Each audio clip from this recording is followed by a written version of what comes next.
म्हणजे बाजारामध्ये जे NPK खत मिळतं आणि सगळीकडे जे प्रचार होतो किंवा रासायनिक खत वापरू नका वापरू नका वापरू नका, तर काय करायचं? तर हे अशा प्रकारे जर प्रक्रिया केली तर आपण रासायनिक खताला जे आहे ना म्हणजे बदल देऊ शकतो किंवा शेतीतून ते हद्दपार करू शकतो. आपल्याला माहितीच आहे रासायनिक खताचं किती काय काय असे दुष्परिणाम व्हायला लागले.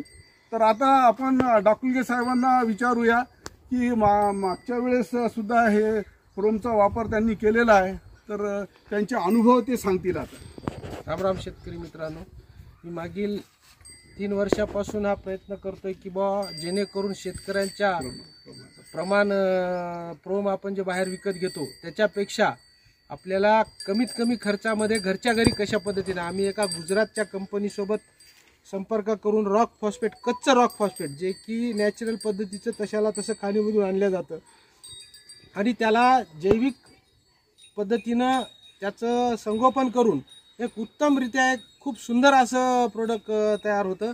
ते मार्गदर्शन श्री केफट साहेब आम्हाला आज शेतावर, मी त्यांचा इच्छा व्यक्त केली वा माझ्यासारख्या दुसऱ्या शेतकऱ्यांना करता यावं. मी तर करतोयच, पण पुढे अजून काही शेतकऱ्यांना याचा फायदा व्हावा याच्यासाठी आम्ही हा व्हिडिओ करतोय.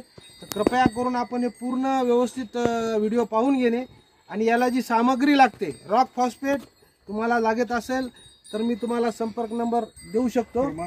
आणि प्रमाण महत्त्वाचं, याच्यामध्ये सगळ्यात महत्त्वाचं म्हणजे प्रमाण. एका ट्रॉलीला आपल्याला 300 किलो रॉक फॉस्फेट टाकावंच लागतं, लक्षात घ्या.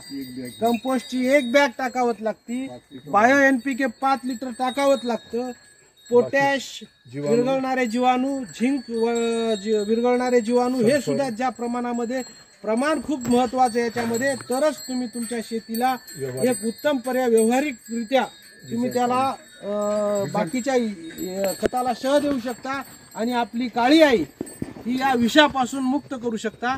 म्हणून आपण हा व्हिडिओ व्यवस्थित पाहावा. आता आम्ही या पाण्यामध्ये हे 5 किलो, सध्या आम्ही आता अर्धा ट्रॉली घेतलेला आहे. याच्यामध्ये सगळं मिश्रण अर्धा ट्रॉली शेणखतामध्ये आम्ही कंपोस्टेश आता 5 किलो घेतलेला आहे, 2.5 लिटर बायो NPK घेतलेला आहे, बॅक्टोफास घेतलेला आहे 1 लिटर, पोटॅश सोल्युबल बॅक्टेरिया घेतलेले आहेत 1 लिटर, झिंक सोल्युबल बॅक्टेरिया याच्यामध्ये आहेत अर्धा लिटर. आणि याच्यामध्ये आता चांगल्या पद्धतीने फिरून याला आम्ही याच्यावर टाकणार आहोत. अशा पद्धतीनं घडीच्या काट्याप्रमाणे सरळ हाताने फिरवा.